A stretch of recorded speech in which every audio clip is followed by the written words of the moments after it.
Welcome to this IChemE Global Awards webinar. My name is Matt Stalker. I am your host for today's presentation. The IChemE Global Awards celebrate chemical, process and biochemical engineering excellence and are widely recognised as the world's most prestigious chemical engineering awards. Today we'll be announcing the winners of the IChemE 2020 Energy Award, sponsored by the IChemE Energy Centre. This award recognises the best project, process or product to demonstrate excellence in efficient energy use or the development of energy production methods that reduce energy intensity. Here are our finalists. We have a joint entry by Cadent, Northern Gas Networks, Progressive Energy, the Health and Safety Executive, Keele University and ITM Power. A joint entry from Imperial College London and Solar Polar. Johnson Matthey. A joint entry by the National Nuclear Laboratory and the University of Leicester. Oxford Nanosystems. A joint entry from Tri-Y Environmental Research Institute, Ningbo University and Ningbo Bobest Environmental Protection Science and Technology. Another joint entry, this one from the University of Cape Town, CSIR, Indian Institute of Petroleum, and the Brazilian Synchrotron Light Laboratory. And finally, another joint entry from the University of Hong Kong and High Performance Solution. All of our finalists have been invited to join us today to give a short presentation on their work. And subject to time, we'll be inviting you to take part in Q&A. You can submit your questions using the questions box in the GoToWebinar portal. We're also live tweeting throughout all of our IChemE Awards webinars. You can get involved using the hashtag IChemE Awards. Now, our first speaker is due to be from the joint entry led by Cadent and should be Sikandar Mahmood, but I don't think, certainly 1 minute ago, Sikandar had been able to join us. He hasn't, so we're going to move straight on to our second entry, representing the joint entry from Imperial College London and Solar Polar. Please welcome Ahmed Najaran Keribadi.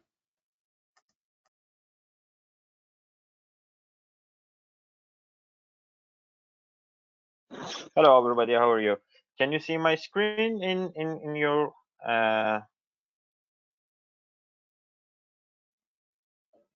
Yes, excuse me, anybody can hear? Yes, yeah, okay. We can hear you and we can see your screen. Okay, let's go. Okay, my name is Ahmed Najaran and my project is about affordable net zero emission decentralized thermal diffusion absorption refrigeration systems. Actually, in our it's a joint work between Imperial College London and Solar Polar Ltd, and it's a company based in UK which deals with clean energy technologies. Okay,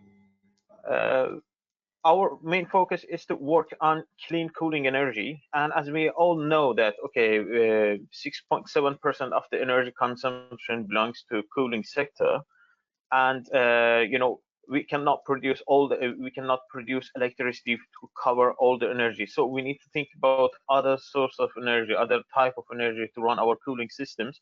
And actually solar thermal energy would be one of the options, one of the candidates, and because we know that by 2050 the cooling demand will be doubled, and vapor compression cooling system, which are conventional which is current conventional cooling system in the world, needs more electricity, and they have leaks. Also, they may lead to ozone depletion and global warming. So our group start to study on the thermal-based cooling systems, which use thermal energy to run a cooling device to produce cooling. Also, we use solar energy to produce that heat as well. The basics of the phenomena is actually absorption. You may all of you may aware about the absorption systems, but to give a quick introduction about absorption system. In absorption system, they are using a binary mixture, which is a combination of a coolant and absorbent. Absorbent is responsible to somehow deliver coolant to one port. You know, the absorbent and coolant, all of them are mounted in the generator. We heat them up and we try to separate the coolant from the absorbent. In here, coolant will go through the condenser and liquefy in condenser, and that refrigerant will go to moves further, goes to the evaporator, and in evaporator will evaporate and produce as cooling. That evaporated refrigerant is going to be absorbed by absorbent in a compartment which is called absorption compartment, and then the cycle will be repeated. And as you can see, we have lots of pumps in absorption systems which mostly need electricity to be driven. And as I said, we don't need electricity. We want to somehow remove electricity from our system, remove any mechanical parts from our system. So we need to think about another layout to somehow drive our systems. And this one is actually diffusion absorption refrigeration system, as you can see in the left side of this screen. It contains several parts. The first part, which is the heart of our system, is bubble pump. In bubble pump, actually, it is responsible to deliver the refrigerant from for producing cooling. In here, as you can see in reservoir, we have a mixture of coolant absorbent. In this very case, we use ammonia as coolant and water as absorbent. We heat up our bubble pump. At the bottom of the bubble pump, we due to the difference between the boiling point of ammonia and water, bubble forms in a pipe which is called the lift tube. As you can see, the thin pipe in this section. In lift tube, the bubble forms, and they, due to buoyancy, they are going to move up. While this pipe is so thin, the bubbles will be confined and burden some extra liquid phase mixture to the top. At 0.34, the vapor and liquid is getting separated from each other. Liquid will goes to the outer shell of the bubble pump, which we call it annulus tube, and the vapor goes to the rectifier. The vapor goes to the rectifier, contains some water vapor inside it. It's a mixture of a vapor mixture of water and ammonia. In rectifier, we try to separate the water vapor from our mixture. Because water vapor is going to condense in higher temperature, so the water condense and goes back to the annulus tube, and the ammonia vapor will pass through the 0.6 and get into the condenser. We have almost pure ammonia in condenser. In condenser, this ammonia is going to remove heat to the release heat to the surrounding and condense, and ready to pour into the evaporator. Due to hydrostatic power, they are going to inject to the state 9. At state 9, we have, in diffusion absorption system, we usually use an auxiliary gas for somehow to contain our system pressure at a constant value. Also to interact with the refrigerant to use a partial pressure drop phenomena to produce cooling. In state 9, hydrogen meets ammonia liquid, and first evaporation parcel is going to place in here. That evaporation parcel, it's in form of a gas, and its temperature, due to partial pressure law, is so low, and we may meet a very low temperature at the state 9, something around -30 degrees Celsius. And the rest of ammonia liquid is going to again evaporate until this point, end of the evaporator, which will just have ammonia vapor and hydrogen in gas, all in gas phase. They are going to move through the absorber coil.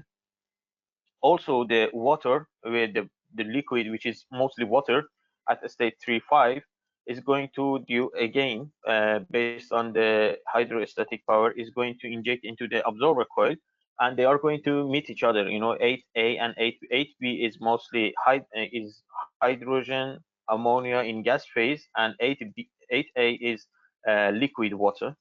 They meet each other in here, and somehow, sorry, I made a mistake. The ammonia vapor goes through 10 and then goes off through absorber coil, and they meet 8A and 10 meet each other in absorber coil. the ammonia is getting to diffuse into the water and separate from hydrogen. Hydrogen comes again to repeat the evaporator cycle through point 8b, and the liquid, which now contains water and ammonia altogether, goes to the point 11 to repeat the cycle in the bubble pump.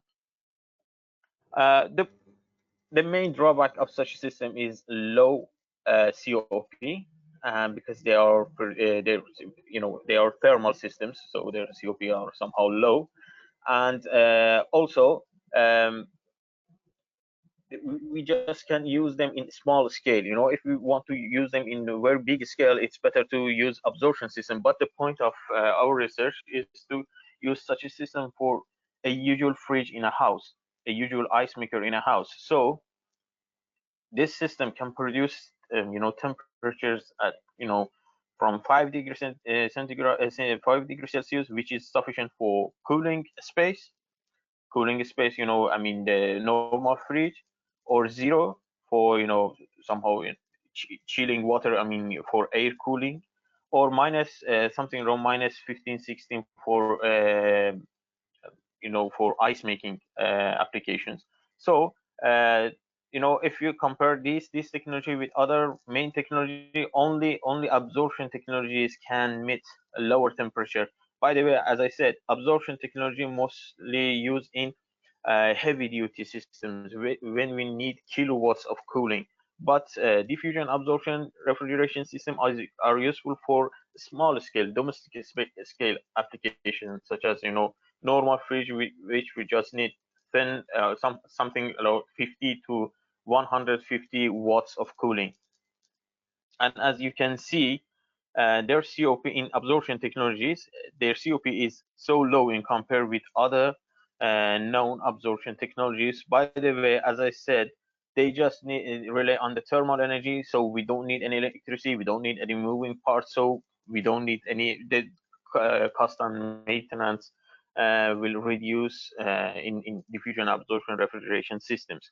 In our group, we design a novel, they are firstly invented in 1930s, but their thermodynamic is unknown. So they are a combination of several heat transfer and thermodynamic process in HDAR unit, which is evaporation, condensation, two-phase flow, two substances, internal flow, convection heat transfer. So it motivated us to somehow find a thermodynamical behavior of a system. So we designed a lab scale DAR unit, and we use a different pulse of input power to see how the input power will affect our system, to better understand the system in each component, better understand the behavior in each component of the DAR units. And in that one, we change pressure, we change mixer concentration to see, okay, how they are going to affect our system. Also to generate a map, somehow a handbook map, to say, okay, how, if someone want to invest on an ammonia water diffusion absorption refrigeration system, okay, what would be the optimum parameters for them to build a DAR system. After that, we try to somehow study the outdoor experiments to run our system in real conditions. We apply solar vacuum tubes, solar modules, to the generator section of the bubble pumps, and we try to monitor the system performance to see if the system can work with these solar modules or not. And it was promising because the system could produce. So then we decided to compare our DAR system with a well-known vapor compression system, when in a condition when both receive their energy totally from sun. But in DAR system, the sun turned into thermal energy, but in VCR system, I mean vapor compression system, the solar energy needs to be turned into electricity, and that electricity is going to consume by the VCR system. Why? Because the VCR system always use compressor, so the compressor needs electricity, and we cannot drive the compressor with any other type of energy. And we consider two scenarios for our DIR system. We want to cool down a space to 100 watts. So we have two scenarios. We consider two scenarios. One, just to produce ice and use that ice to cool down our space, or the other one is to use a DIR module for direct refrigeration. It is working when once the system receives this solar energy, and during night it is not working. But there is another module which is produce ice maker, and that ice maker is responsible to produce cooling during nights. And you can see the performance map for both of them, which the balance would be pretty identical.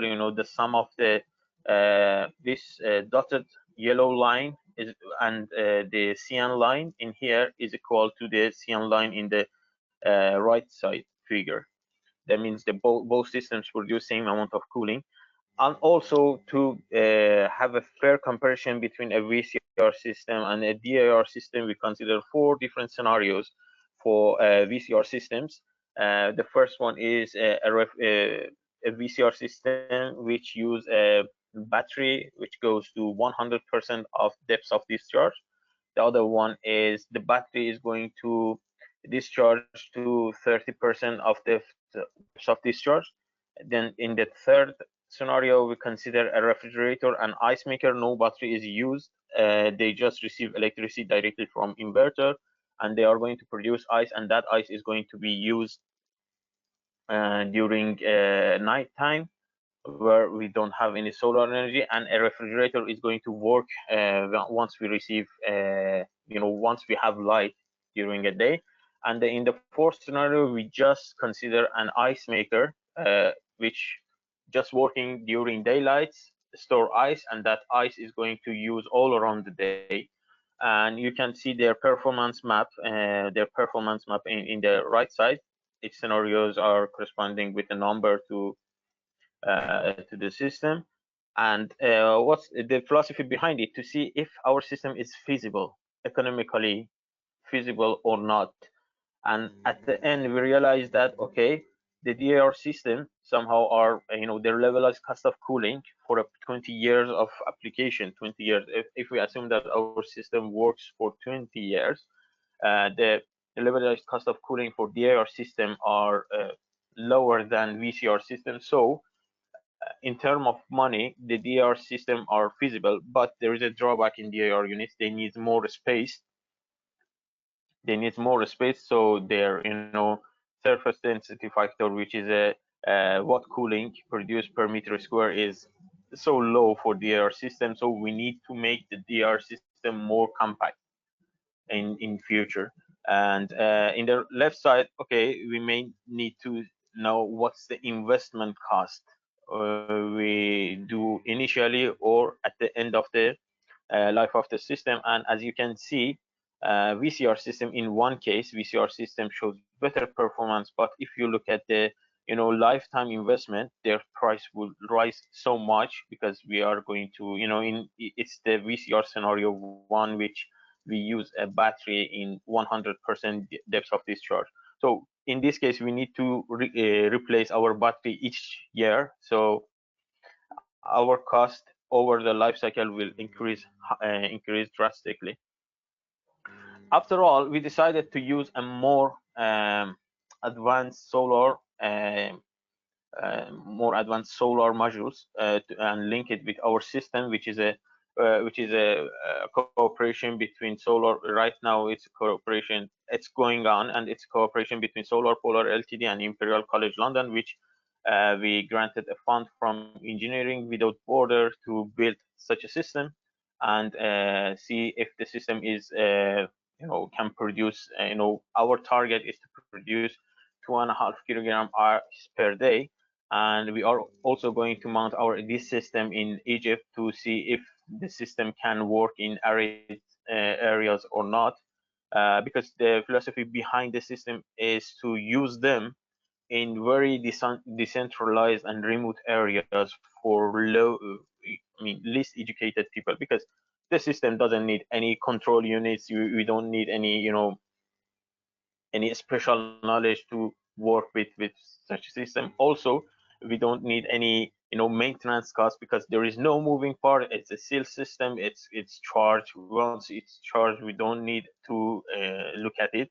And the to in the worst case, the life of our system would be something around 20 years, but in the some positive case, that life would be something around 50 years, which is a very long lifetime. And at the end, I want to thank my colleagues and my supervisor in Imperial College, also my colleagues in Solar Polar SDD, also Islamic Development Bank, Newton Musharraf Fund, and British Council and Engineering Without Borders for funding our project as well. If you have any question, I'm happy to answer. Okay, thank you very much, Ahmed. Hello? So if you have a question, please type it into the questions box now. We'll just pause for a moment.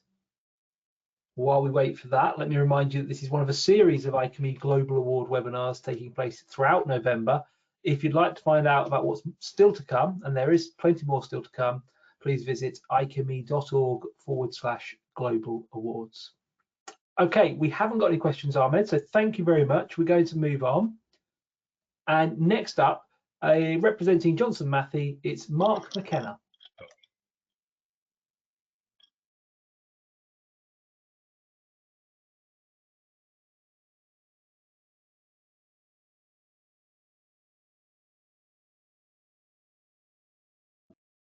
Good afternoon, ladies and gentlemen. My name is Mark McKenna. Thank you to the Institute for giving me the opportunity today to talk to Johnson Matthey's LCH, or low carbon hydrogen technology. Johnson Matthey as a company has a vision for a world that's cleaner and healthier, both for today and for future generations. And we look to play our part in meeting some of the global challenges that we're confronted with by applying our world-class science to such problems as climate change, energy transition, and/or resource availability. And specifically, this presentation today talks to the provision of decarbonized hydrogen. Johnson Matthey is a science and technology company.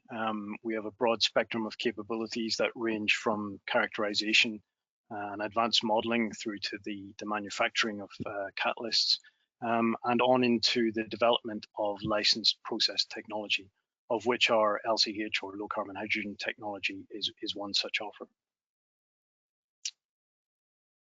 We are all aware of the urgent need to address quickly and at scale the need to move to net zero emissions, and this particular slide just reinforces the burgeoning sort of legislative pressures that are being brought to bear in order to facilitate that. But if we are to move to net zero emissions by 2050, then that will necessitate decarbonization across all sectors of society, including some of those which are potentially significantly more difficult to decarbonize, such as domestic heating and cooking.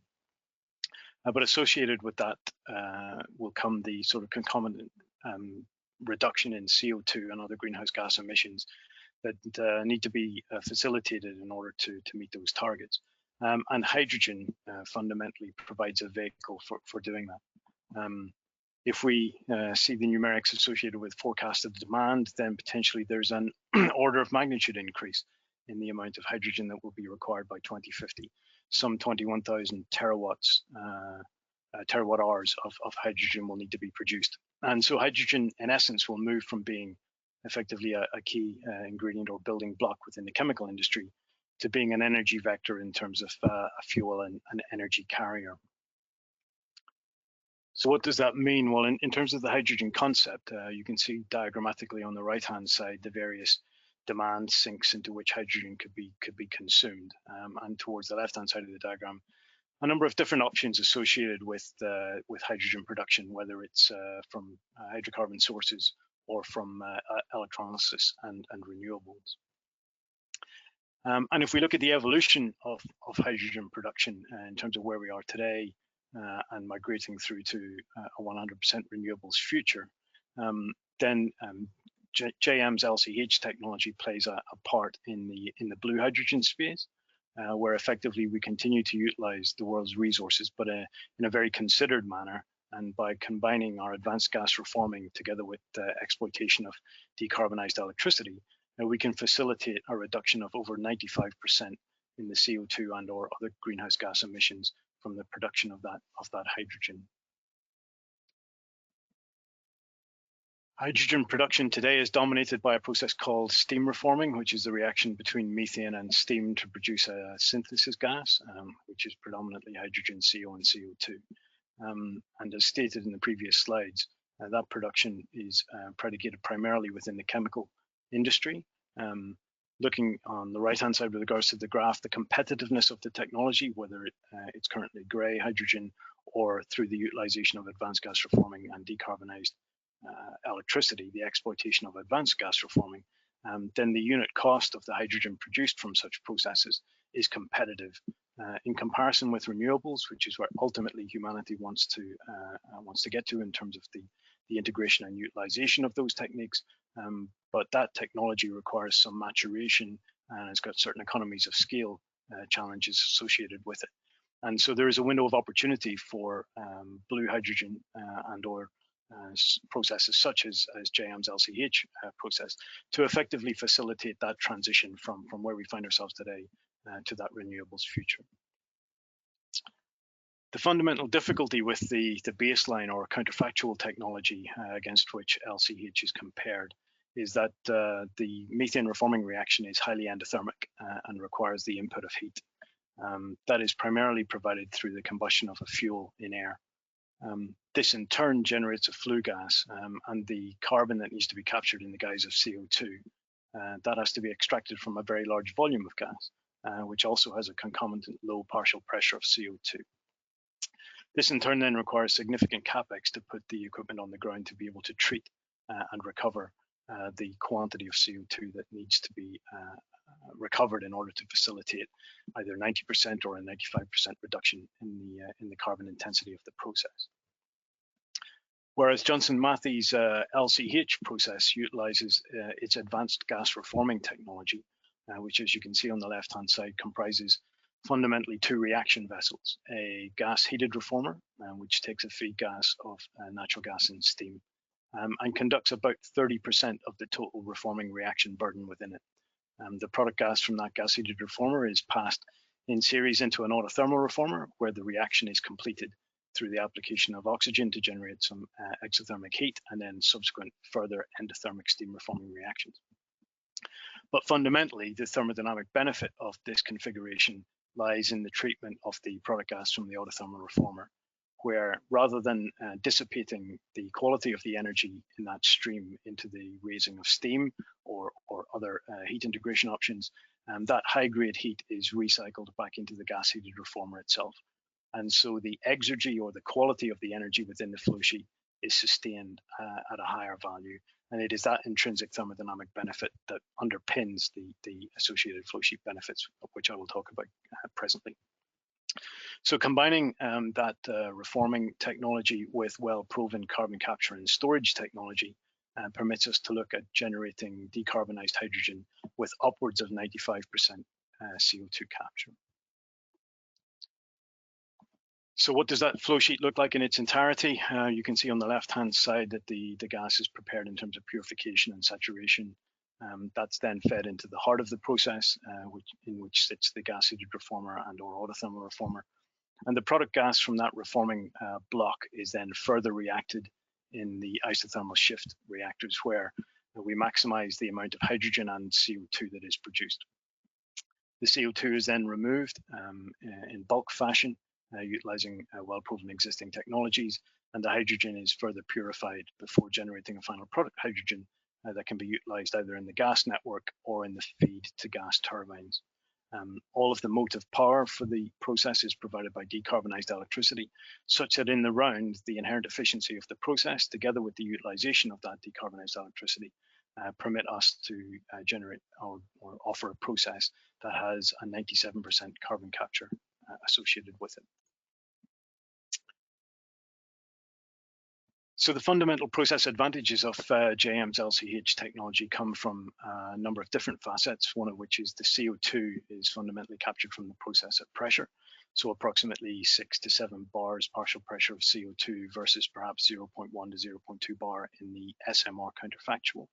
The CO2 removal system itself is well proven, but is intensified as a result of the increase in that CO2 partial pressure, and therefore relatively cheap to deploy. The inherent efficiency of the process, deriving from the thermodynamic exergy management of the heat coming out of the autothermal reformer, mean that we have an intensified reforming block and therefore a lower upfront capex. But the plant economics are dominated essentially by the operating costs, and it is here that effectively the efficiency benefits of the LCH process in terms of the reduced natural gas usage and the concomitant reduction in the amount of CO2 that's produced per unit of hydrogen mean that there is a low overall plant life cycle cost. Underpinning all of this and looking to try and address the urgency with regards to impact at scale is a technology which is at a very high technology readiness level, or TRL level. The decades that Johnson Matthey has put into developing this technology and proving it at an industrial scale mean that it is ready to be deployed today in order to make its contribution towards addressing the challenges that we've described. Quantitatively, in terms of benefit, the process can deliver 15% reduction in natural gas, a 15% reduction in the amount of CO2 that not only has to be captured, but also has to be sequestered, and potentially up to 40% reduction in capital cost, again, relative to the SMR counterfactual. And so, do we have real examples of where this is being deployed? And the answer is yes, in HyNet. HyNet is a consortium of different companies, of which Johnson Matthey is one, looking to deliver hydrogen energy and carbon capture in the northwest of England. This particular plant will be the world's first incorporating Johnson Matthey's LCH technology into it, and will result in the capture of approximately 600,000 tons of CO2 per annum, as well as trialling the decarbonised hydrogen utilisation as a fuel and feedstock for 2 of the UK's key manufacturing sites, thereby demonstrating hydrogen as a substitute fuel relative to natural gas in those manufacturing processes. So in summary, hydrogen will play a critical role in the clean energy transition and in enabling net zero. And that will be particularly the case in those sectors of the economy that are hard to decarbonize. This in turn will manifest itself in terms of a very large increase in the amount of hydrogen that will be required, all of which obviously will have to be produced with a low carbon intensity. And I think it's fair to say that both blue and green hydrogen will be used extensively in the coming years to address both the scale and the urgency associated with the need to hit that 2050 net zero emission target. And I hope I've demonstrated briefly that Johnson Matthey has sort of hydrogen-based technologies that permit JM to play a part in helping to drive the global move to net zero, and in turn, ultimately delivering on Johnson Matthey's vision for a cleaner and healthier world. Thank you for your attention. Happy to take any questions. Okay, thank you very much, Mark. So once again, we'll pause for questions, and if you have one, please type it into the questions box on the GoToWebinar portal. While we wait for questions, now is a suitable time to thank our volunteer judging panel, led by Head Judge Keith Batchelor. Our judges work tirelessly over the summer each year to review and score every entry. You can find more about our judging panel and their work on the IChemE Global Awards web pages. So we do have a question. Just bear with me. If Johnson Matthey is the sole provider of low hydrogen, or this low hydrogen process, has it been patented? So the technology has been patented. A number of the patents have now elapsed effectively because the demonstration of this at an industrial scale means that there is significant effort and time put into getting effectively 10, 15, 20 years worth of operational experience under our belt. And so a number of those patents are elapsed. However, the flow sheet, as I shown and demonstrated in this presentation, that is a patent application has been made for that particular technology. Okay, thank you. That's the only question we have on your presentation, Mark. So thank you very much. Thank you. we're going to move on now, and we're pleased to be joined by the individual who should have been our first presenter. So representing Cadent Northern Gas Networks, Progressive Energy, the Health and Safety Executive, Keele University and ITM Power, please welcome Sikandar Mahmood.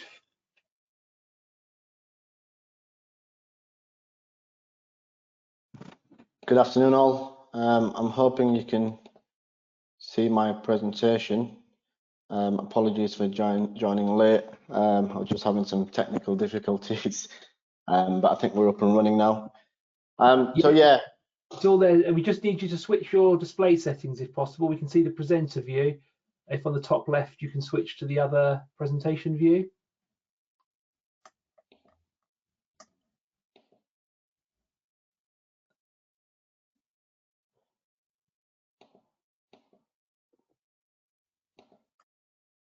Is that better? Nothing's changed yet.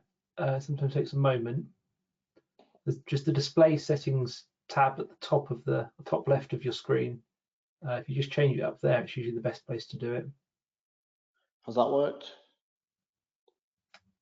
No, but look, if we can't get it to work, we can still see your slides. We can just see the next one as well in a much smaller screen. So we can go with what we've got if that works for you. Excellent. Yeah. On my screen, it's not showing the presenter view, so I'm not sure what's happening there. But yeah, I'll run through it. I mean, it should be, as long as you can see the main bulk of the content. Yeah. So it's a pleasure to be at the IChemE Award representing the High Deploy Consortium. A really good presentation by Mark, and some synergies towards the end of my presentation. So yeah, my name is Sikandar Mahmood, working for Cadent, the largest gas distribution network in the UK, and the lead partner for the High Deploy project. So I'll just quickly run through the agenda in terms of what I'll be discussing today. So a quick overview of the project strategy, what we're actually doing in terms of the High Deploy project and where we are now, and then just touch on the next steps. So, I mean, the UK has made some significant strides in tackling the decarbonisation of heat via the use of biomethane, be it bio-SNG innovation, looking at converting black bag waste into gas, and hydrogen blends, which are ongoing across Europe. And that's essentially what I want to focus on today. And that's essentially leading to progressively supply closer to 100% hydrogen to selective consumers, such as heavy industry users, transport fuels, power generation, and potentially new developments. So why blend hydrogen into the gas grid? There's a few reasons, and one of the key and most important reasons is that it's not disruptive for consumers. So we're able to inject a 20% blend into the existing gas infrastructure without making much change. So not changing the pipelines that are in the ground, not changing the appliances and the way that we operate the processes now. And whilst doing so, we're able to make a meaningful contribution to decarbonisation. We normally say we're looking at, if we're able to blend across the UK, it could be like taking off 2.5 million cars from the roads. And whilst doing that, we're able to build up the supply chain and the hydrogen production capacity. Hydrogen and high deploy also helps us get hydrogen well known inside the homes.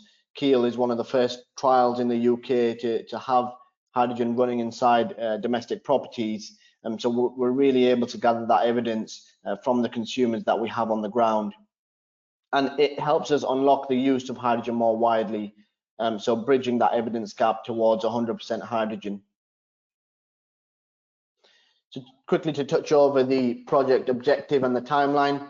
So High Deploy is a project which aims to unlock blending for the UK by demonstrating that we can distribute a blend of up to 20% hydrogen within the gas grid safely and efficiently. So as I mentioned previously, the project is led by Cadent and partnered with Northern Gas Networks as the other gas network, Keele University as the host site, the Health and Safety Laboratory, who are essentially our help for the scientific evidence, ITM Power working on the electrolyzer, and Progressive Energy focusing on the overall project management. Sikandar, sorry to interrupt. I think your slides should be moving, but they're not. So apologies if you weren't planning to have moved your slides yet, in which case I'm wrong, but we're still seeing slide 1 at the moment. Right, okay. I'll There go we back. go. Everything's perfect now. Sorted. Excellent. Perfect. Excellent. So quickly, this was the last slide that I showed.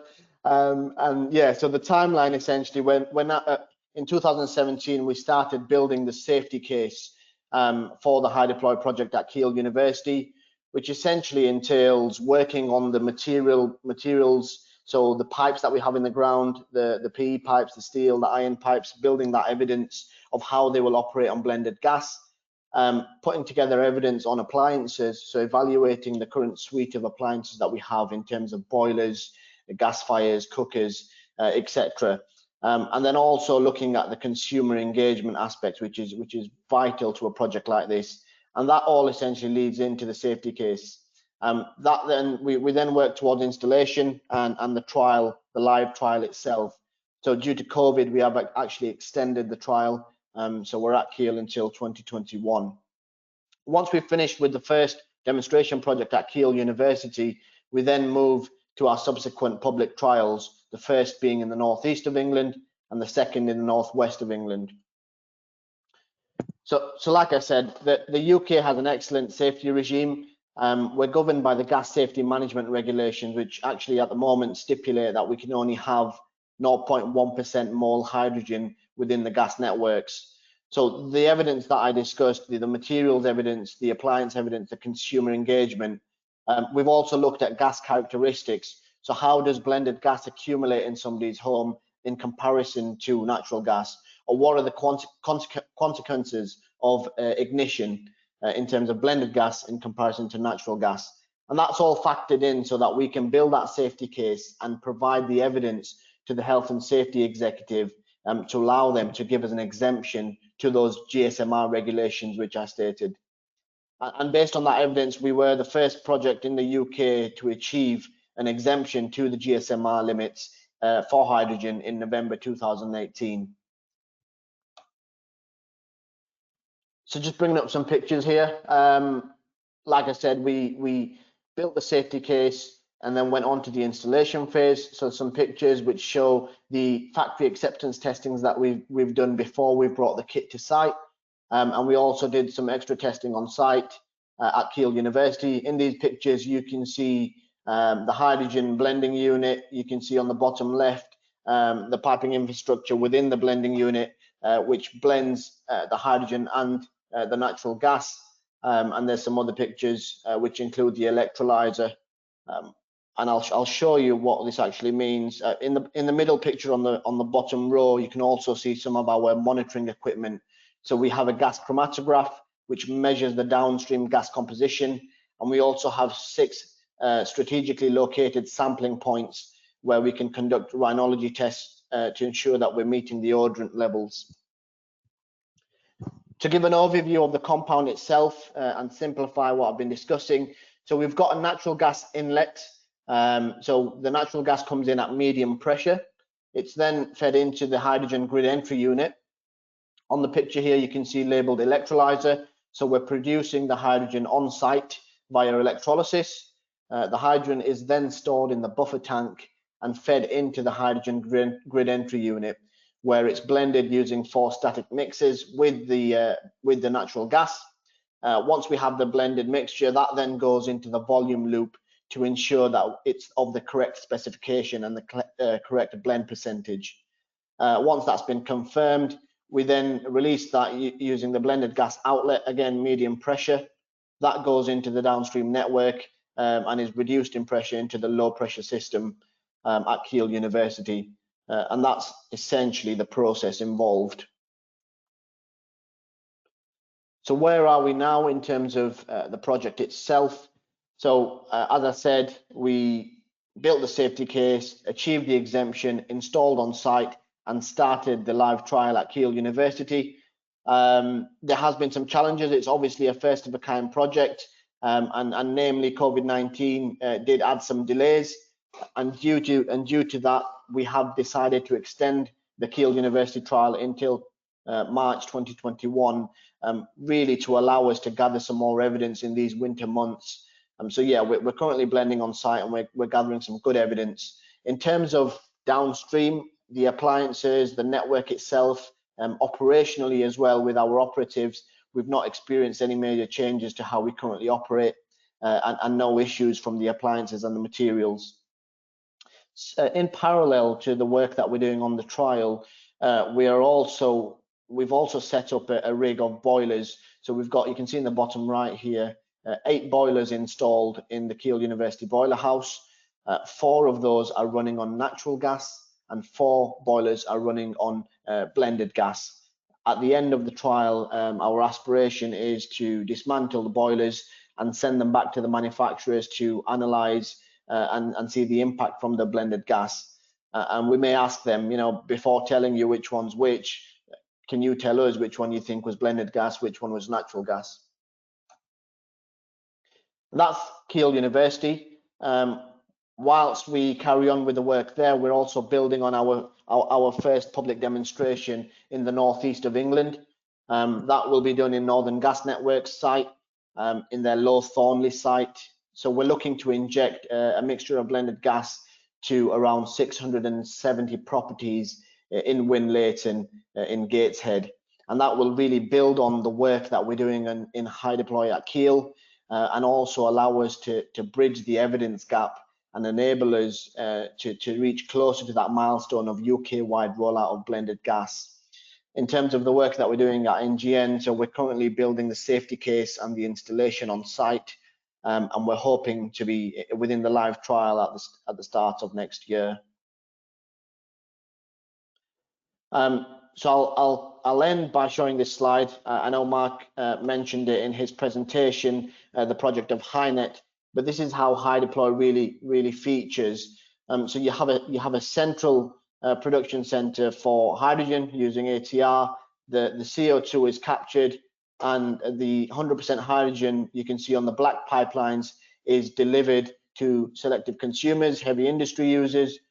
And what we can do is take that hydrogen off the 100% line and blend it into a larger gas network. And the evidence that HyDeploy is gathering through the safety work that we are doing is really going to enable us to achieve a large-scale demonstration such as what's shown in HyNet, and what we will be demonstrating in our second public trial as well. So HyDeploy really unlocks the rapid deployment of hydrogen within the networks at scale. So hopefully that was a brief overview of the project. Apologies for the technical difficulties at the start. Hopefully those sorted themselves out, but I'm happy to accept any questions. Thank you, Matt. Thank you very much. So once again, if you have a question, please type it into the questions box on the GoToWebinar portal. We have our first question. When do you think all domestic boilers will have 100% natural gas? And can you give us a rough indication on what the cost impact will be? So in terms of natural gas, the boilers are actually running on natural gas now. I assume you mean hydrogen. So in terms of what we're doing with HyDeploy, so blended gas up to 20% will not have an impact to the current boilers. If we're looking at 100% boilers, then work is ongoing at the moment. You've seen development by Worcester Bosch looking at boilers which will be able to be installed within the coming years.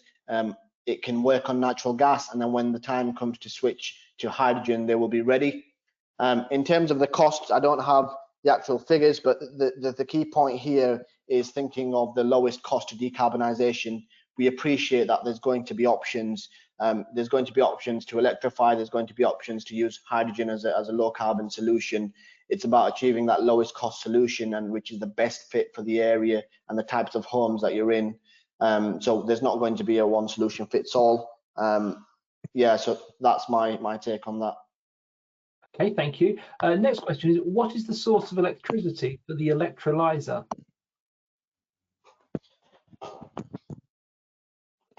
Sorry, you said the source of the electricity. Yes, so thanks for that question. Yeah, at Keele University, we're using the electricity from the mains connection on site. It's a green tariff that we're using, so it's a full low carbon solution that we're incorporating at Keele University to produce the hydrogen. Okay, thank you very much. There are no more questions, so we'll move on. Thank you very much, Sikandar. And we'll now welcome our next presenter, representing the joint entry from the National Nuclear Laboratory and the University of Leicester. Please welcome Tim Tinsley. Good afternoon. Let me see if I can get this technology to work. Can people see my screen now? Yeah, perfect. Thank you. Right. I do have an embedded video in here, which is bound to not work properly, but we will get there and we will see what happens.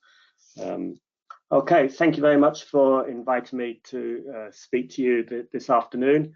I've just got a very short presentation here about our entry into the IChemE Awards on space batteries, which is about turning a nuclear waste into innovative power source for space missions. I probably don't need to tell most people, but space is not the most friendly of environments to head off into. It's incredibly cold and difficult, and so wherever you go into space, you need heat and power, even where you think you might not. Places like the moon, etc., they still have a night that it gets incredibly cold then. Radioisotope power systems have traditionally been used in those situations, and they rely on the heat of radioactive decay, and either taking that heat and using it directly to keep systems warm or converting it into electricity. And they've been used since the early 1960s. Pretty well every mission to Mars has had some form of radioisotope power system on board, and a lot of the missions to the moon, including every Apollo mission, had a system on board to provide electrical power to sample and communication systems left on the moon. Traditionally, they have used plutonium-238 as the isotopic heat source. Almost exclusively, it's been plutonium-238. But plutonium-238 is an incredibly difficult and expensive isotope to get hold of. And in Europe, we have no current supplies or ability to make that material without significant investment in reactors and separation technology. That's not to say it hasn't been made in Europe in the past. The UK has made some back in the 70s and 80s, but only very small amounts. So the challenge was to come up with essentially a system for Europe and a European Space Agency that could provide the heat and power of a traditional radioisotope heat system using something other than plutonium-238, and to essentially provide this in a sustainable way and an affordable way, and to therefore develop a system, a power unit. We kind of call it a battery, but the more technical people will understand that it's not a battery in the truest sense.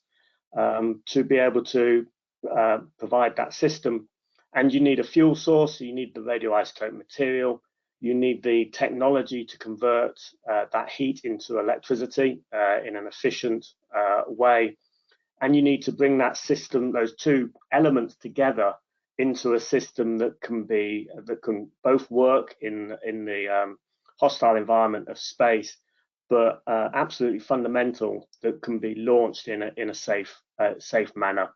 You are putting nuclear material on top of a very, very large firework that has a known failure rate, so it needs to be able to withstand that kind of accident scenario.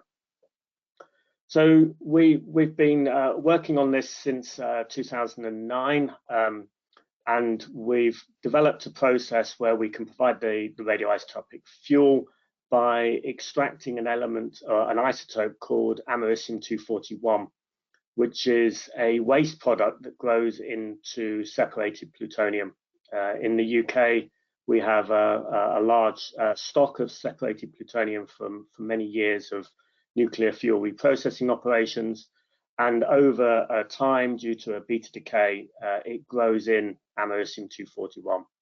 And americium-241 has very similar properties to the plutonium-238 that's traditionally been used. It's not quite as hot, it has a longer half-life, but the principles are still very similar in that it can be formed into an oxide pellet, and it can provide heat for many decades. And so if you've got a hot source for many decades, you have a source of that energy. The other side of it is to develop the the electrical conversion technology, and University of Leicester have supported that with a sister organization, and then to bring that together into a configuration that provides that safety and system performance. So we've now done that, and we have both built prototypic units that have been electrically heated, and we've built units that have taken americium out of the UK plutonium stocks and used that americium to provide the power to a light bulb. And we will try this video. Somebody will have to tell me if you can hear the sound, and if you can't, I will go to a different version to see whether that works. So let's try this. Can you hear sound? No, we can't, Tim. Okay, so let me try a separate version. Can you hear sound on that? No, I'm afraid not. That's a shame. I don't know what other settings to change on my screen to potentially provide the sound. Just looking. No, I only have microphone as an input, so I guess the sound won't work, unfortunately. So I will drop that video for now. It was only a couple of minutes long anyway, and instead I will go to the acknowledgements, the most important part of any presentation. This work has been funded by the European Space Agency, which receives its funds for the UK contribution from the UK Space Agency. So I want to acknowledge them for the funding. European Thermal Dynamics supported University of Leicester in developing the thermal electric conversion technology. The UK's Nuclear Decommissioning Authority and Sellafield Limited gave access to the UK plutonium stocks for us to utilise. The Joint Research Centre at Karlsruhe in Germany have provided support in the manufacturing of pellets of the americium. And then the National Nuclear Laboratory actinide separation team carried out the chemical separation and purification of the americium-241. And the University of Leicester's research team under Richard Ambrosi has provided the system design and configuration and supported developing the prototypic concept. So on that, apologies for the video. I will try to get it working for the session tomorrow if I can find out why. Otherwise, I'll hand over to questions. Great, thank you very much, Tim. So once again, if you have a question, please type it into the questions box.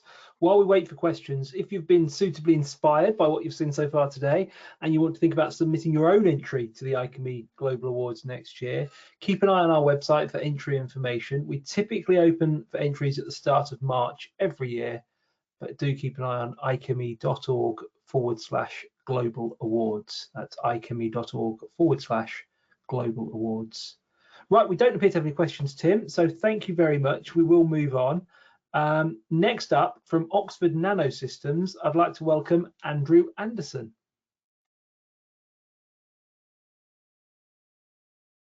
Hello, everyone. My name is Andrew. I'm from Oxford Nanosystems, and today I'm going to talk to you about what we do to improve the rate of heat transfer in cooling systems, which, as one of my fellow presenters has already said, uses up quite a lot of energy currently, and with global warming, it's only going to continue to consume more and more energy going forward.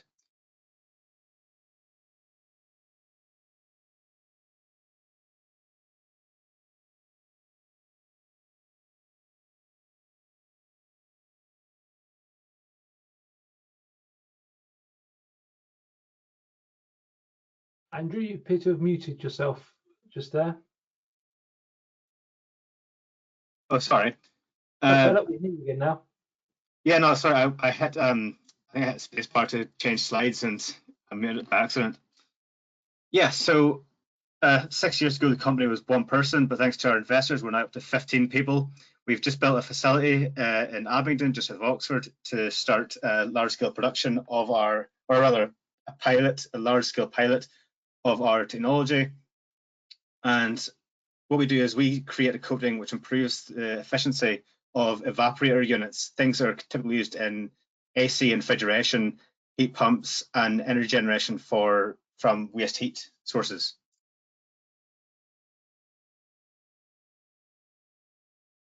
Right now, sort of heat transfer, when I say about heat transfer, I talk about sort of this typical vapor compression cycle that one of the other panelists has already mentioned.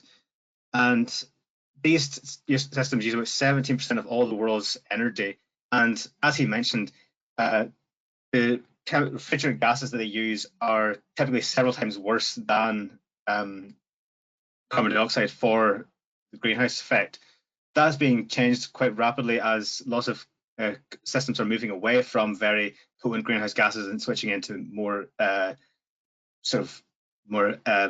green gases.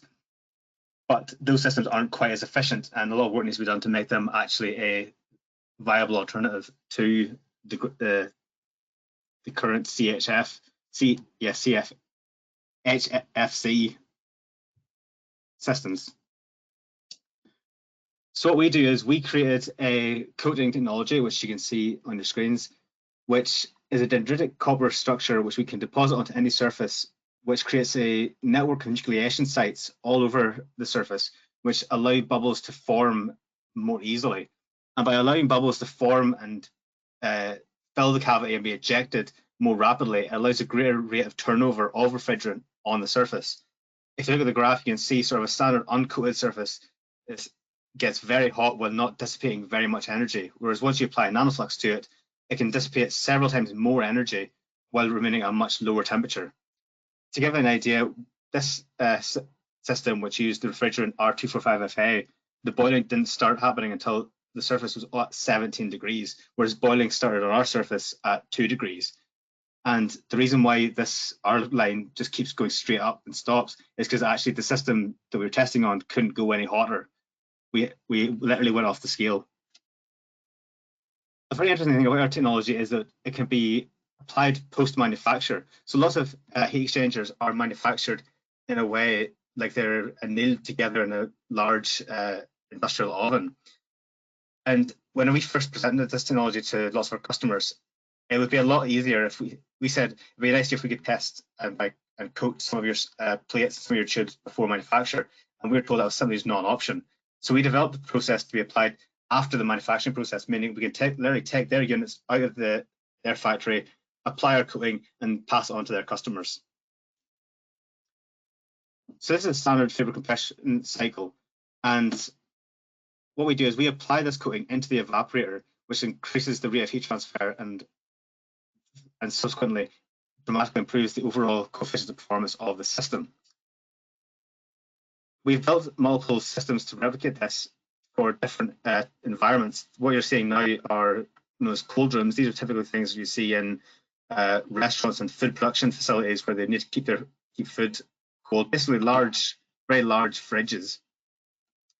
And when we tested on these systems, we saw that we were able to dramatically reduce the amount of the temperature of the heat of the air coming off, so meaning we were able to bring the room down to temperature much faster and using much less energy.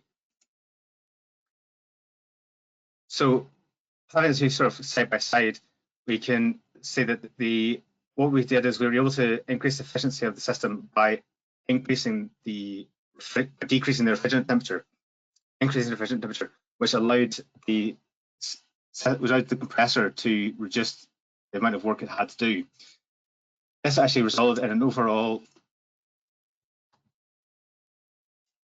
for some reason, every time I hit enter, it changes what it does, and I'm very sorry, and it's very off-putting.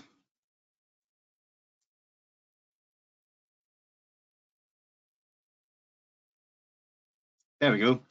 Overall, it allowed the system to use 14% less energy, but still doing the same work. We tried multiple different versions of our coating. So we can vary the deposition time and therefore vary the thickness of the coating, and we were able to see that by increasing the thickness of the coating, we're able to vary the pore size and pore structure, resulting in even more and larger efficiency gains. And depending on the system, depending on the refrigerant and the actual end application, this graph might be representative, but hopefully we'll be able to sort of find a sort of apex of efficiency. So what I'm saying is hopefully we'll be able to increase that 40% savings even further in future. So what we can do with this technology is we can either apply it to the heat exchangers and reduce the energy consumption, benefiting the end user by about 15%, or we can take the same heat exchanger and make them much smaller in size, reducing the cost of manufacture or reducing the carbon footprint of the production of the units. And by applying this, because we can apply this post-manufacture, we can retrofit these heat exchangers to already existing systems, meaning that currently every food production facility in the world doesn't have to go out and buy a whole new system. We can start implementing the improvements right now.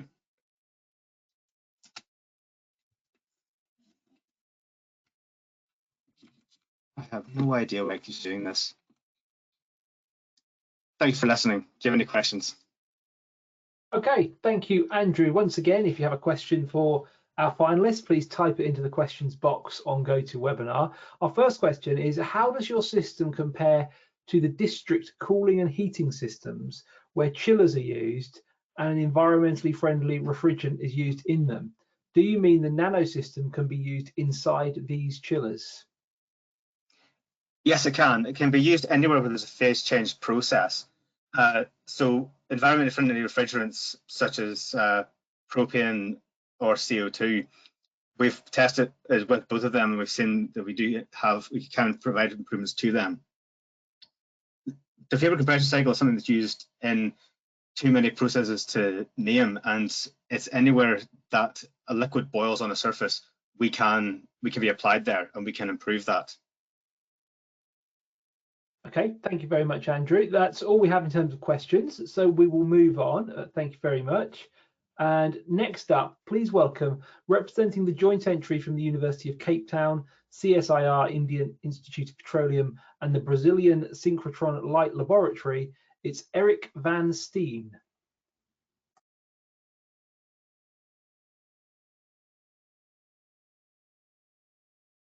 Okay, so welcome. Thanks for the introduction. I'm Eric van Steen from the University of Cape Town, and I present this project based on our project funded by the BRICS initiative, which is a joint project between the University of Cape Town, the Indian Institute of Petroleum, and the Brazilian light source. What we're presenting here is a process to produce decentralized diesel. It's a modelized waste-to-fuel process for local energy generation. So what is the motivation behind this whole project? If we start looking at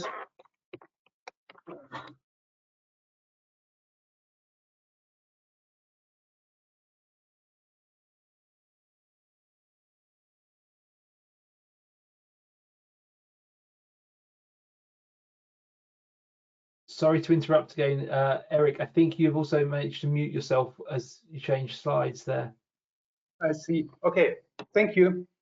So when you look at the night picture of the world, yeah, you see that a lot of light is in the northern hemisphere, yeah, But if you look, for instance, on the African continent, there we see very little light coming up. And that's an indication that there's not much power being utilized on this continent, despite the fact that here live about 20% of the world population. And one of the reasons there is the low access to power. So in the African continent, yeah, we have in the southern part of Africa, we have about 80% access to power. But if you go to more Central Africa and East Africa, we see that the power access to power drops to about 20%. Now, access to power is one. Having power is another thing. Having access to power 100% of the time is the ideal case. In Africa, we often have power outages. We call it colloquially load shedding. And that can go from 50 hours per year in Southern Africa to about 4,600 hours per year in Central Africa. So Central Africa, about 50% of the population has access to power, but only for half the year. 4,600 hours per year is half the year they don't have access to power. So how do we then use things like refrigerators, which we have been hearing about quite a lot today? Yeah, because we need power for that. And people are using a lot of small-scale diesel generators for that. Where do we get the diesel from? Africa doesn't have much refining capacity. It imports most of its petrol products from Asia, where we then get it to the coast, and from there being trucked to the end user. There's no pipeline. So the question is can we supply diesel locally? And that was the start of this project.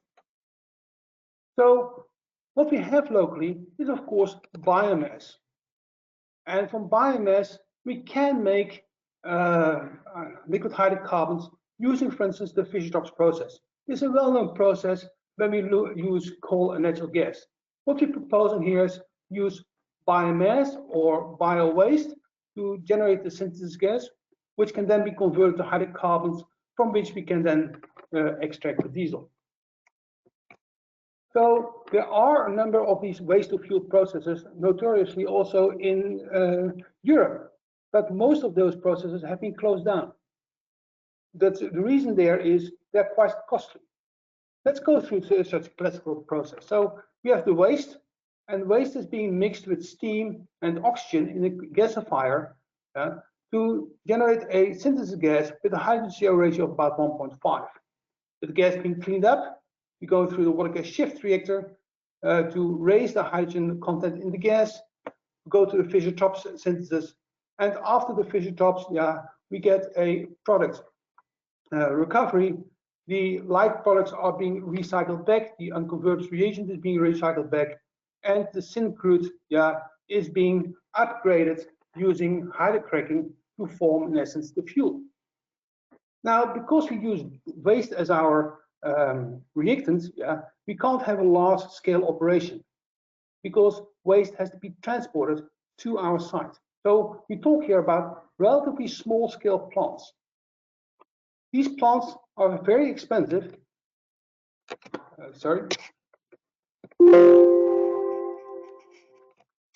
With the capital cost for generating the clean synthesis gas amounting to about 60% of the cost, with the gasifier alone already amounting to 19%, and the air separation unit about 28%. So these are costly plants, not something you would like to put a lot of them in Africa.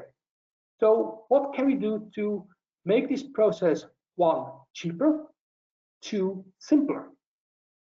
So the first thing we start looking at is this gasifier. So we know that this process is quite expensive, but gasifying waste is not an easy process.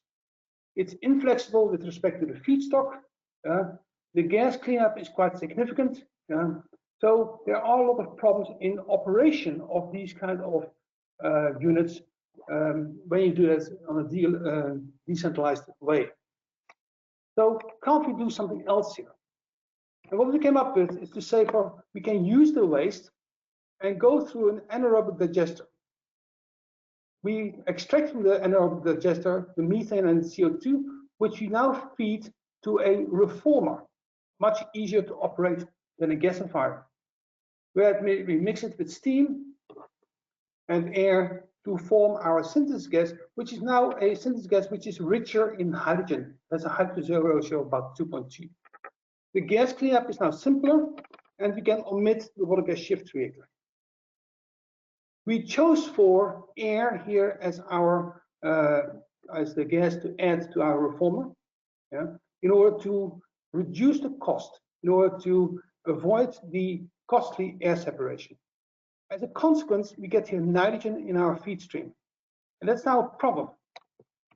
So because of the nitrogen, we can no longer recycle our unconverted products.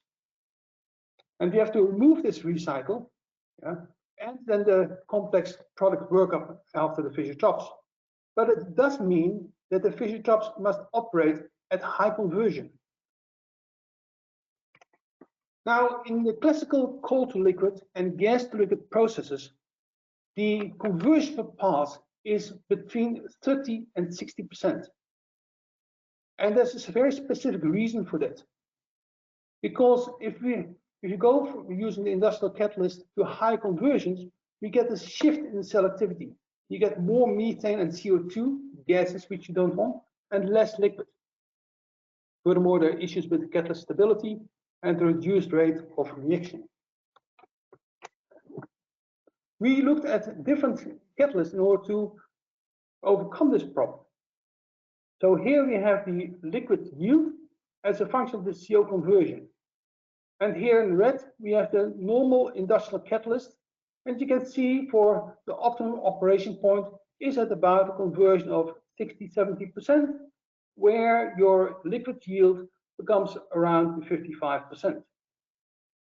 What we could do is by improving the catalyst, we could now push the catalyst and the conversion to about 80–90% with a maximum liquid yield of about 77%.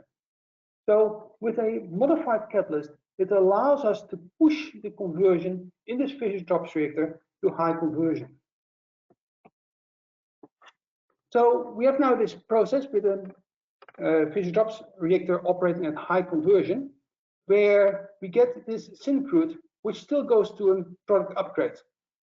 The normal Fischer Tropsch synthesis is a polymerization reaction where we generate products between C5 and C80 as the liquid product coming out of your Fischer Tropsch reactor. And of course, those long chain products have to be hydrocracked in order to get into the diesel range.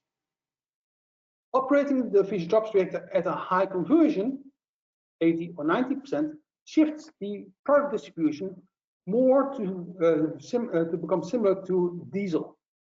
And we can then do away with our hydrocracker and go straight into a product refining, which is just a distillation column with a side stream here. So this is now the overall decentralized diesel concept, where we have waste going to an anaerobic digester. The emanating gas is being reformed using air and steam to get a quite nitrogen-rich synthesis gas that goes through the Fischer Tropsch reactor. Then the syncrude is being refined, and we get our main product diesel. As a side product, we get wax, and the tail gas we use to make power in this process. So how does this process now actually perform from a technical perspective? Let's take as a basis 400 tons of organic waste per day. That's the amount of organic waste generated by a city in an emerging economy having about a population of 200 to 700,000. So that's a medium-sized city. The 400 tons organic waste can be converted in an anaerobic digester to about 400 kilomoles per hour of biogas. And we use that biogas now to make what we call on-spec diesel. So for each conversion level, we ensure that the diesel we produce matches the specs as given by the various codes. So in particular, we looked at the boiling point range from the distillation, yeah, the water content, and the flash point and the cloud point. And we matched all those norms. So what we can get is a diesel distillate production, a diesel production as a function of conversion, and we used two configurations. One where we didn't do any additional hydrocracking, and one where we did do the hydrocracking. And we see that even in the absence of a hydrocracker, when we go to 80% conversion, we can obtain about 280 barrels per day of liquid fuel from this 400 tons of organic waste per day.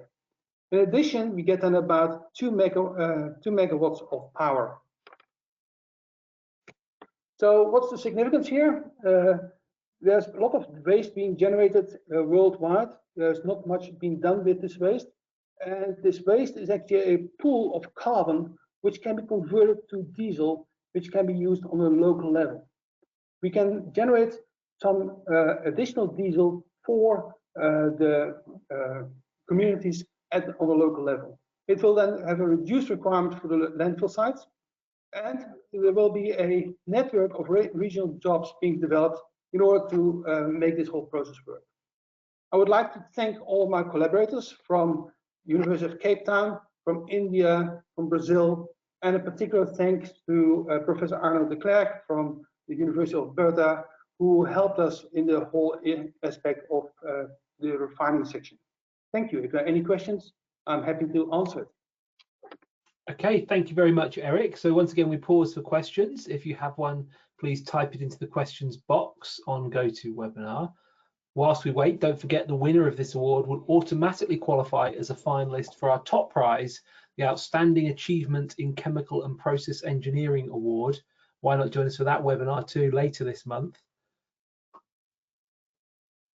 Right, we don't appear to have any questions, so we are going to move on. Thank you very much, Eric. We now come to our final presenter of the day, representing the University of Hong Kong and High Performance Solution. Please welcome Tony Feng. Okay, can you hear me and see my screen? Yes, we can hear you and see your screen. Okay, yeah, thanks. So hi everyone, I'm Tony from the University of Hong Kong. So today I would like to share our project, direct thermal charging cell for the low-grade heat conversion. So as you can see here, let me use a point. So as you can see here, so this project is working by the University of Hong Kong, and our spin-off company name is High Performance Solution.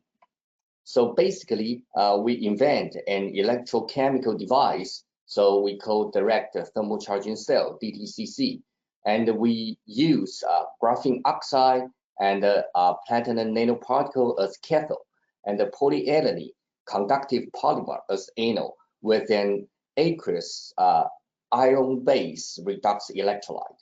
So use a pouch cell as a packaging methodology. So far, our DTCC reaches the highest heat to electricity conversion efficiency as compared with other systems. So we publish paper and also file patents. So there are 3 stages during operation. So initially, so there is a building voltage between 2 electrodes because of the different electrochemical potential between the graphene oxide and also the polyethylene. So when heating, so first stage is when heating, the thermal pseudo-capacitive effect of graphene oxide so generates thermal voltage, and the open circuit voltage will further increase by redox couple in the electrolyte. So this is all in the open circuit condition. And then when connecting external circuit between 2 electrodes, so and the voltage will drive the oxidation of polyethylene to release the electron, and the electron will finally be carried by the redox couple. So it is release a lot of electron and energy out. So finally, so this reaction will stop. So, and the interesting thing is after the reaction stop, the system, when we cool down the system, so that the system can be regenerated. So for the next cycle. So due to the catalytic reaction between the redox couple and also the oxidized polyethylene. So I will explain this self-regeneration mechanism later. So at stage 1, so as you can see here, so the thermal response can reach about 5 millivolt per Kelvin, so which is about 200 times higher than the Seebeck coefficient in thermoelectric semiconductors, so which is good for the low-grade heat, particularly in the low-grade heat region. So the thermally induced pseudo-capacitive effect is coming from functional group on graphene oxide. So as you can see, the two reactions here. So this is two typical reaction and for this thermally induced pseudo-capacitive effect. So at stage 2, so also at high temperature heating condition. So if we heating at 70 degrees C, so as you can see here, so it can generate open circuit voltage around 400 millivolt, and then the discharge can be performed at the isothermal condition, as you can see here. So it can release the energy. So this DTCC device can be operated during 30 to 100 degrees C. So, but the optimal operating range is about 40 to 90. So because open circuit voltage has to be over the onset oxidized voltage of polyethylene, and then we can make the polyethylene being oxidized. And the upper limit, it is because of the use of aqueous electrolyte. So if now we are working on the gel electrolyte, so if we use a gel electrolyte, and then the upper limit can be increased. So at the stage, so the chemical regeneration is our stage 3. So as you can see here, so open circuit voltage is generated by graphene oxide thermal pseudo-capacitive effect, and then the oxidation of polyethylene and the redox couple reaction contributes to the discharge. So after cooling down, so as you can see here, after cooling down, the iron 2+ will react with the oxidized polyethylene and in the acid environment. So our electrolyte is in the acid environment. So this is automatic catalytic reaction, and this can make the iron 2+ back to the iron 3+, and the oxidized polyethylene being reduced back to the original status. So this chemical generation mechanism allows the system cycling, and this is also the first demonstration of the isothermal discharging and also the self-chemical regeneration, this mechanism to make the low-grade heat recovery. So in the lab, so we can do 20 cycles with a good temperature response and without much degradation. And right now in our company, we can make over 500 cycles already.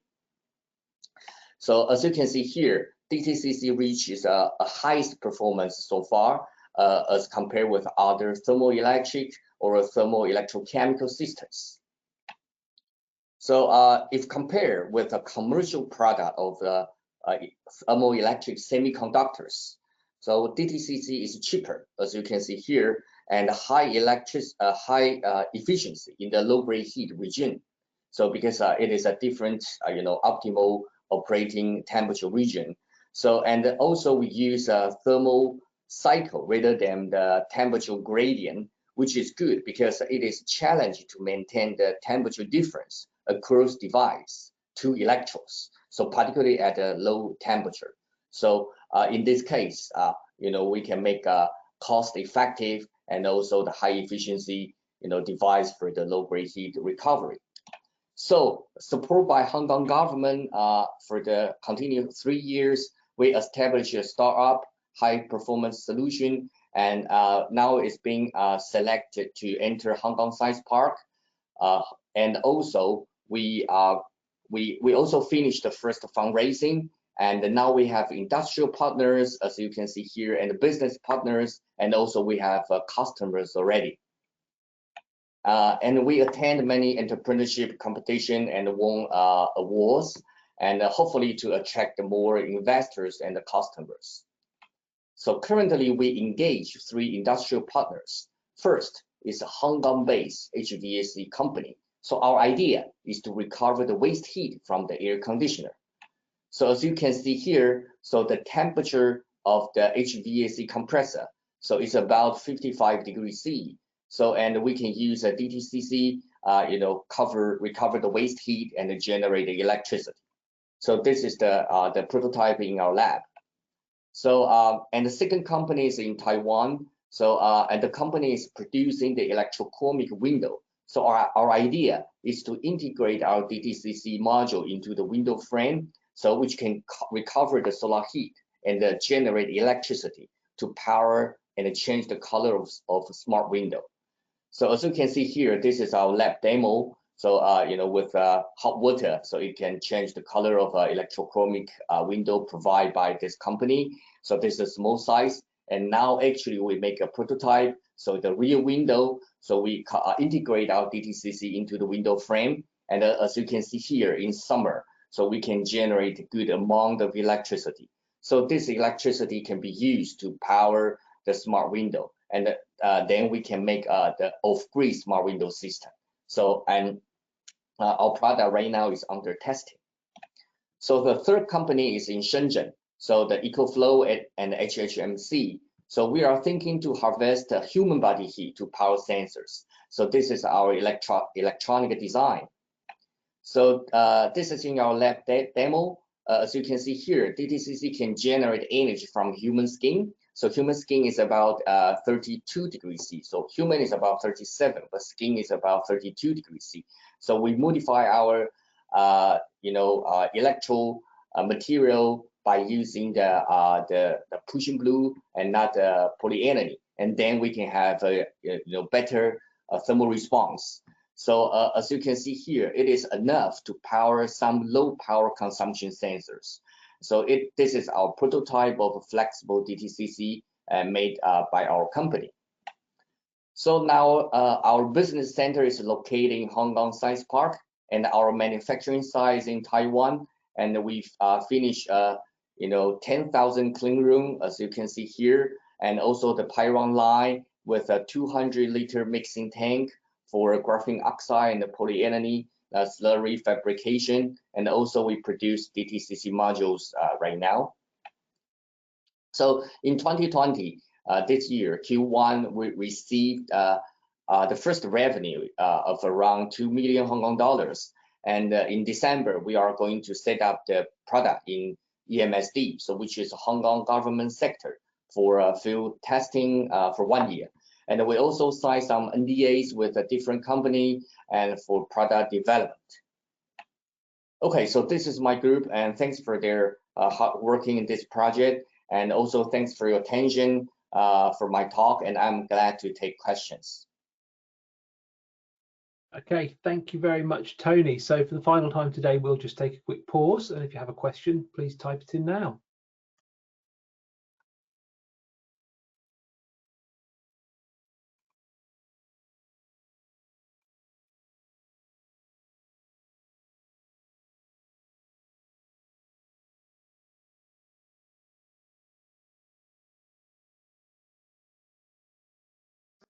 Okay, we don't appear to have any questions, so thank you, Tony. We'll move on.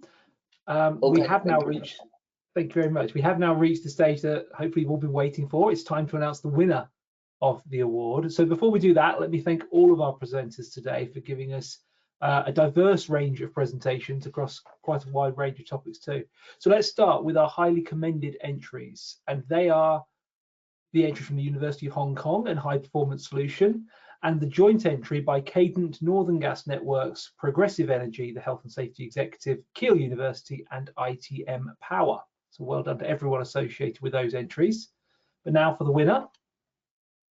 So ladies and gentlemen, the winner of the IChemE 2020 Energy Award, sponsored by the IChemE Energy Centre, is Johnson Matthey. So well done to everybody at Johnson Matthey. Mark, if we can get you back on the line, congratulations. And how does it feel to be an IChemE Award winner? Speechless, Matt, to be honest. Thank you very much. Given the quality of the other entrants, I'd just like to say, inspiring presentations. Really delighted to have won the award. Dedicated to all of my colleagues within Johnson Matthey, those that have contributed to the development of the technology over the years. And yes, just thank you to the Institute and to fellow entrants for trying to push chemical engineering, which is without doubt the most rewarding profession, I believe, and one that can provide an impact globally in terms of making a contribution to society. So thank you again. Well, thank you. That wraps up today's webinar. So thank you everybody who's been part of our webinar this afternoon, whether you're a presenter, an attendee, or a sponsor, of course, the IChemE Energy Centre. So don't forget, there are still plenty more webinars to come this week and next week. They're all free to attend and open to all. So hopefully you'll join us for those. But for now, goodbye and congratulations to Johnson Matthey, winner of the IChemE Energy Award. Thank you.